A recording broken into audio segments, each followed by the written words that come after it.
Hello ವಿದ್ಯಾರ್ಥಿಗಳೇ, welcome to my channel.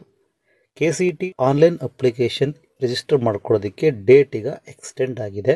Date extend ಆಗಿರೋದು ವಿದ್ಯಾರ್ಥಿಗಳ ಹಾಗೂ ಪೋಷಕರ ದೃಷ್ಟಿಯಿಂದ ನಿಜವಾಗಲೂ it is a very good thing.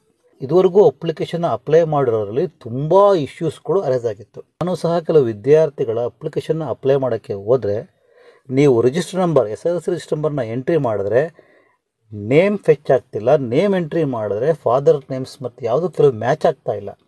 ಅದೇ ರೀತಿ ಸ್ಯಾಟ್ಸ್ ನಂಬರ್ ಅಪ್ಲೈ ಮಾಡಿಕೊಂಡ್ರೆ ನಿಮ್ಮ ಸ್ಟಡಿ ಡೀಟೇಲ್ಸಲ್ಲಿ ಫೆಚ್ಚೇ ಆಗ್ತಾ ಇಲ್ಲ. ಅದೇ ರೀತಿ ಸಪೋಸ್ ಎಲ್ಲ ಕರೆಕ್ಟಾಗಿದ್ದು ನೀವು ಫೀಸನ್ನು ಪೇ ಮಾಡ್ತೀವಿ ಅಂತ ಹೋದರೆ ಅಲ್ಲಿ ಪೇ ಮಾಡೋದಕ್ಕೆ ಆಪ್ಷನ್ನೇ ಕೊಡಲ್ಲ. ಎಲ್ಲ ಆಗಿ final copy, final printout form ತೊಗೋತೀವಿ ಅಂದರೆ ಅದೂ ಬರ್ತಾ ಇಲ್ಲ. ಟೋಟಲಿ ಇದು ಸಾಫ್ಟ್ವೇರ್ ಇಶ್ಯೂ ಆಗಿಬಿಟ್ಟಿದೆ. ಸೊ ಅದು ಸ್ಯಾಟ್ಸ್ ನಂಬರ್ ಅಪ್ಡೇಟ್ಗಿಂತ ಸಾಫ್ಟ್ವೇರೇ ಟೋಟಲಿ ಖರಾಬ್. ಅದನ್ನು ನಾವು ಸರಿ ಮಾಡ್ತೀವಿ ಜನವರಿ 13 17ವರೆಗೂ ಅಂತ ಹೇಳಿದೆ. ಬಟ್ ಅದು ಮೇ ಬಿ ಇನ್ನೂ ಪೋಸ್ಟ್ಪೋನ್ ಆಗ್ಬೋದು. ಸರ್, ಪೋಸ್ಟ್ಪೋನ್ ಆಗೋದ್ರಿಂದ ನಮಗೆ ಲಾಸ್ ಆಗ್ತಿಲ್ವಾ ಅಂತ ವಿದ್ಯಾರ್ಥಿಗಳು ಕೇಳ್ಬೋದು.